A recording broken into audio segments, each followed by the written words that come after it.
Ya comienza un nuevo programa en divoxradio.com. Seguimos aquí en Pasaporte Digital en Divox Radio hablando del rol de la ciencia de datos, ¿cierto? Estábamos hablando antes del programa porque queremos entender un poquito qué se requiere para yo poder meterme un poquito en el mundo de la ciencia de datos, cómo llego hacia allá si estoy como en alguna profesión que a lo mejor no está directamente relacionada con la tecnología, por ejemplo. Y en ese sentido le pregunto a José Antonio. ¿De qué áreas yo debo venir para poder entrar al mundo de la ciencia de datos específicamente?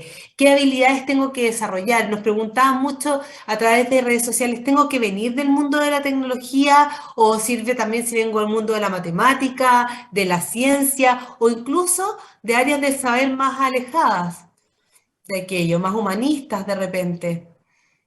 Sí, esa es una pregunta bien interesante y efectivamente se tiende a relacionar la parte de ciencia de datos con la parte más tecnológica, pero desde mi experiencia, en realidad desde cualquier área se puede entrar a este mundo. Pero para entrar a este mundo se requieren ciertas habilidades importantes, o sea, incluso más que los conocimientos mismos que se pueden ir digamos, aprendiendo en el camino. A mí hay habilidades que son fundamentales.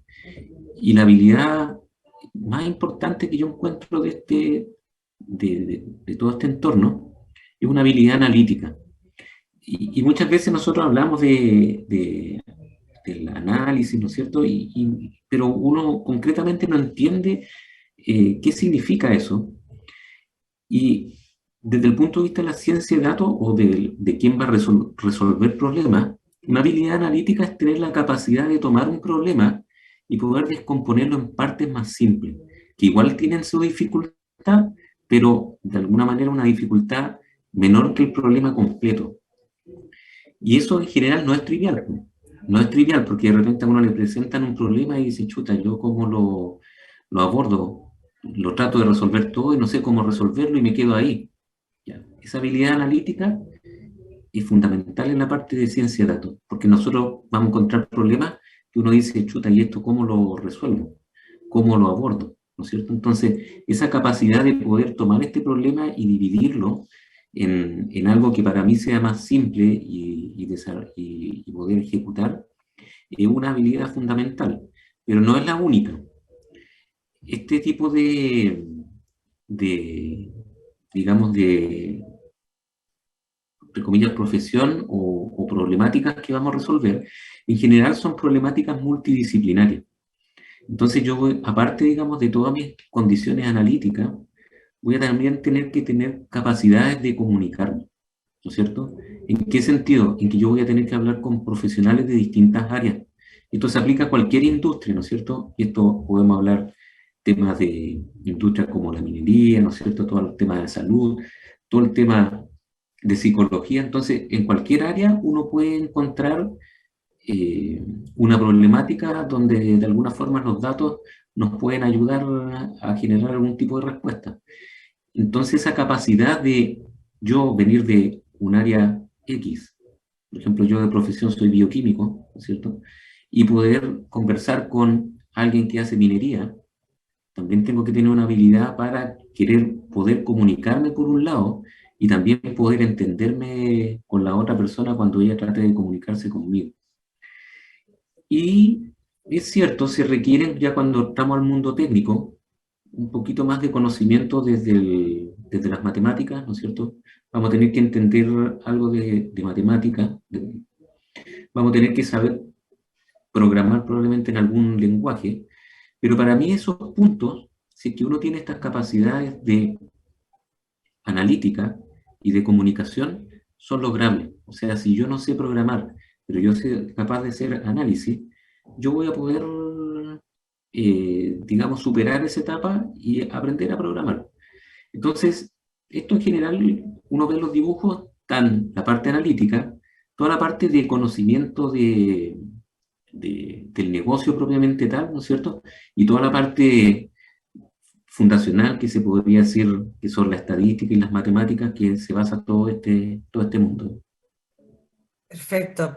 O sea, es un perfil, Ahí, de todas Catalina, maneras. Sí, no, disculpa, quería complementar un poquito lo que señalaba José y hacer hincapié en el último punto, en el tema de la comunicación. Y no solo en la capacidad de trabajar en equipo, que eso se necesita actualmente en todo, sino que en entender el problema, que José lo separa en esta parte de la analítica y de la comunicación, pero un científico de datos es súper importante que sea capaz de entender y de meterse en el negocio. O sea, el científico de datos tiene que ser bien busquilla al final de cuentas. Tiene que... A mí me ha tocado trabajar en distintos proyectos, igual que José. José es bioquímico, le tocó trabajar en minería, a mí me ha tocado trabajar en problemas en salud, en minería, en transporte. Son cosas que cuando a mí me tocó partir con el proyecto no tenía idea de qué se trataba. Entonces, además de esta capacidad analítica de entender, de comunicarse, también tiene que ser bien busquilla. O sea, tiene que estar... es un científico al final de cuentas, está generando conocimiento. Entonces, parte importante del trabajo tiene que ver harto con investigación. Entonces, si se va a meter un problema de minería, va a tener que buscar información en minería, porque al final del proyecto, él va a ser el interlocutor entre el cliente que tiene el problema y el equipo técnico que al final va a poner en producción el modelo o el resultado del trabajo. Entonces, eh, eh, además de las habilidades técnicas, como dice José, matemáticas, programación se pueden adquirir, la parte analítica, la parte de comunicación y esto de buscar, investigar, hacer ciencia, porque al final de cuentas el científico de datos hace ciencia, es súper relevante para llevar a buen término un proyecto. perfecto. Y ahí te pregunto entonces, Leonardo, como que lo que nos pregunta las personas que están interesadas en llegar a este mundo, porque es un perfil bien completo, como estamos viendo, ¿cierto? Tú nos dices, ustedes dos nos dicen, se necesita un dominio del problema del negocio, ahí tener una súper buena comunicación, está todo el tema de la programación, de los software, ¿cierto? A ocupar y también está el mundo de la matemática, la estadística, la generación de algoritmos para modelos predictivos, o sea, es un tema bien complejo. Entonces, ¿cómo yo, Leonardo, puedo construir mi ruta formativa hacia el mundo de la ciencia de datos? Entiendo que es difícil la pregunta porque uno puede venir desde distintas bases, ¿no? Pero, por ejemplo, nos dicen en redes sociales, ¿tengo que hacer un posgrado para eso? ¿Tengo que volver a estudiar una carrera? ¿Cómo lo hago? Porque como lo veo, tiene como estas tres partes que son como el dominio del problema del negocio, que a lo mejor una persona que ya viene del negocio lo tiene dominado, ¿cierto? Pero está la programación, está la estadística, está la generación de modelos predictivos, está esto que tú dices de hacer ciencia. ¿Cómo me acerco a eso? Suena grande, es como inalcanzable para muchos profesionales, ¿no? Sí, suena un poco como fuerte, pero hay distintas formas. O sea, eh, bueno, para la gente que ya tiene alguna formación en la parte científica, sabe programar, tiene algunos de esos conocimientos. eh, bueno, está obviamente en los temas de los posgrados. Sin embargo, actualmente en la industria, a diferencia de hace un tiempo atrás, cuando José y yo estábamos en la universidad o estábamos saliendo, donde esto no era una carrera tan conocida, no había muchas oportunidades de hacer ciencia de datos en la empresa privada, ahora sí hay muchas oportunidades. Entonces, directamente en la industria sí se puede hacer carrera en este tema, sí se puede avanzar, se pueden adquirir conocimientos, ahí ya uno lo hace más a cuenta personal. Están todos los posgrados en Chile, en todas las universidades y también los diplomados. Obviamente el nivel de profundidad de cada uno es distinto. En el diplomado es una visión más superficial porque se trata de abarcar muchos temas. Nosotros, no sé, vemos en ciencia de datos, vemos, no me acuerdo si son 7 o 8 módulos, materia, desde programación, pasando por todo lo que es estadística, hasta llegar a los modelos. Pero uno podría hacer un magíster solo de modelos de aprendizaje supervisado de redes neuronales. Entonces, están como este primer nivel, si uno ya quiere especializarse, que son estos diplomados, donde uno tiene una visión general de cómo funcionan las cosas, de qué se trata, para qué sirve cada modelo, cuáles son las aplicaciones, y después ya uno puede ir profundizando, ya sea en un posgrado, en un magíster, en un doctorado. Y como te digo, bueno, las carreras actualmente, todo lo que son las carreras incluso ingenierías matemáticas, todo lo que es ciencias de la computación, ya incluyen estos temas dentro de sus mallas. O sea, es más, esto debería ya estar en las mallas de los colegios. O sea, programación Eso, y todo lo que es Machine Learning ya debiera ser parte de las mallas curriculares de los colegios. O sea, eso es lo que viene, los niños ya vienen con el chip integrado, entonces es algo que debiera avanzar hacia allá, eso creo yo. me encanta esa pregunta y se la hago para reforzar a José Antonio. Falta aún todavía, ¿no? Bueno, ni para qué decir en los colegios, pero en la educación tradicional, incluso en carreras que no sean STEM, más bases que sean referentes a Machine Learning, el mundo de los datos, inteligencia artificial, aún falta para que esta brecha que yo estaba comentando entre que yo salgo de la universidad y me subo a las carreras porque ya no son del futuro, son del hoy, sea más corta, digamos. Sí, a ver, yo diría ahí, yo destacaría un punto que uno puede desarrollar diplomados, carreras, ¿no es cierto?, en el colegio, pero un punto esencial para aprender es uno hacer, ¿ok? Y yo creo que ahí tiene que cambiar un poquito el paradigma. Yo lo que observo, yo también hago clase, digamos, en pregrado, ¿no es cierto? Y observo mucho que desde el colegio la gente viene, o los niños, digamos, vienen seteados para que el profesor escriba y les diga qué hacer. Aquí necesitamos una forma un poquito distinta. Hay algo, tengo una inquietud y yo exploro, yo hago y aprendo. Entonces yo creo que ahí es donde nosotros tenemos que cambiar el paradigma. De alguna forma, desde niño, tenemos que acostumbrarnos nos aparece algo interesante, ¿cómo lo exploro? ¿No es cierto? Ahí se empiezan a desarrollar todas estas habilidades que se necesitan. ¿Cómo yo lo voy tratando de dar sentido? ¿No es cierto? ¿Cómo después, si se lo quiero contar a alguien, lo comunico? Entonces, ese proceso, en realidad para mí, tiene que ver mucho con las habilidades. Porque uno puede tomar muchos cursos, muchos diplomados, pueden ser de muy buena calidad, pero si yo nunca hago, yo voy a escuchar un montón de cursos, pero no voy a ser capaz de aplicar todo lo que estoy escuchando, porque cuando hago, aparecen las preguntas, y aparecen, ¿y cómo resuelvo esto? ¿No es cierto? Y ahí yo empiezo a encontrar mi camino, empiezo a encontrar mi método. Entonces, yo diría en todo este proceso, creo yo que, y como sociedad acá nos falta, justamente producir ese cambio, producir que seamos más en el sentido activo de este aprendizaje, que nosotros mismos vamos, tenemos una problemática, la planteamos, la desarrollamos, más que pasivo en el sentido de que viene un profesor, nos escribe qué es lo que hay que hacer y nosotros lo ejecutamos. Perfecto. Sí, nosotros siempre instamos a las personas en este programa. Sabemos que hoy día hay mucha más educación formal disponible, ¿cierto? Becas, incluso las que entrega Talento Digital y Corfo año a año, pero también la información está disponible ahí. Eso es lo bonito, que también es mucho de uno salir a buscar y autoprepararse, autogestionarse. Hemos visto muchos casos de personas que han llegado a ser desde la programación hasta el mundo de la ciencia de datos que son absolutamente autoformados.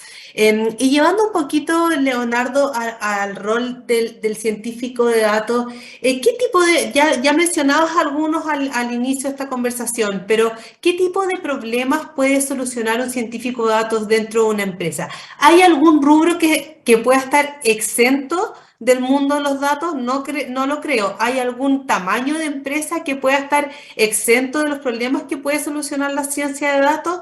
¿Qué tipo de cosas en concreto qué tipo de decisiones puedo llegar a tomar a través de la ciencia de datos? Eh,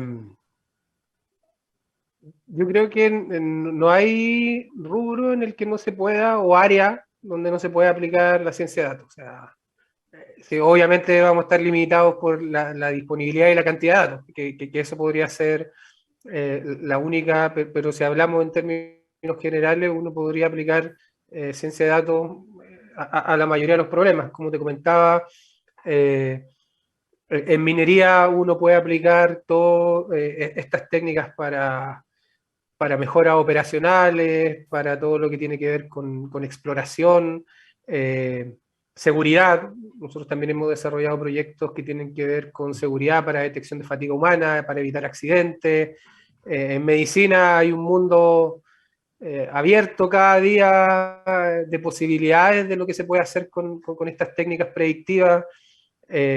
Banca, retail, o sea, mientras estemos generando datos, ya sea con sensores, como hablaba José al principio, o nosotros mismos conectándolo a cualquier, siempre vamos a tener la posibilidad de hacer algo. O sea, ya hemos visto todas las posibilidades que hay. Cuando uno se mete a Netflix o cuando uno ingresa a cualquiera de estas redes sociales, cualquier red social, para ver fotos, videos, tiene su algoritmo de inteligencia artificial por detrás, por algo nos sugiere cosas que a nosotros nos gustaría, o uno busca en el navegador de Google una zapatilla y después lo bombardean a veces me pasa que incluso pienso en alguna cosa, creo que, y me empieza a meter información. Entonces las posibilidades, los campos que se abren en esta línea son muchos. O sea,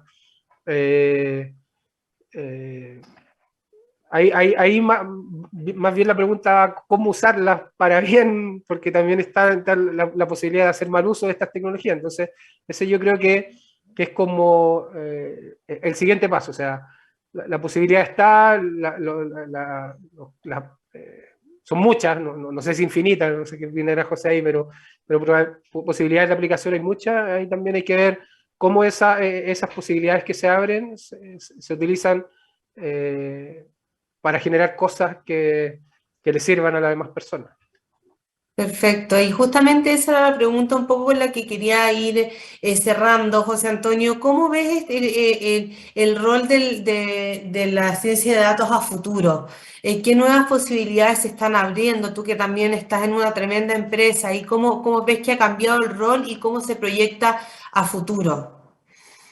Sí, yo veo que, por un lado, esto se va a ir especializando más, por lo tanto van a ir apareciendo nuevos roles, así como aparece el ingeniero de datos, después toda la parte de MLOps, ¿no es cierto?, los arquitectos. Esto cada vez se va a ir especializando más, y por otro lado, cada vez el conocimiento se va a ir encapsulando más. Eso significa que de alguna forma yo voy a poder hacer uso de esto sin necesidad de tener que construir grandes algoritmos, sino que ya la parte de investigación se realizó y básicamente me voy a poder enfocar en resolver el problema. Entonces, yo creo que esto va a ir desarrollando hacia la simplificación de la parte de ciencia de datos, a ir encapsulando todo el conocimiento y claro, va a haber un grupo, digamos, importante que va a ir generando nuevos algoritmos, pero va a haber otro grupo que los va a utilizar principalmente, por un lado, para producir valor, y por otro, el desafío grande va a ser, más que construir la analítica o el modelo, poder construir todo el proyecto en conjunto para la toma de decisiones y generar valor en la empresa. Entonces, yo veo que ahí va a estar el foco, y ese foco va a estar dividido en muchos roles, no solamente el científico de datos. Perfecto, generar valor, con eso nos quedamos y estar siempre atentos porque seguro se va a ir especificando cada vez más el rol. Tenemos que ir cerrando. Muchas gracias a ambos. Gracias, José Antonio, por acompañarnos hoy. Muchas gracias, Leonardo, también por acompañarnos esta tarde. Nosotros nos vamos a una pausa y volvemos. Te invitamos a conocer el destacado rol central de la educación técnica profesional en Chile, sus innovaciones, desarrollos y el importante impacto que genera en las personas y los territorios. Cada jueves, 17 horas, junto a Elizabeth Zapata, solo en divoxradio.com.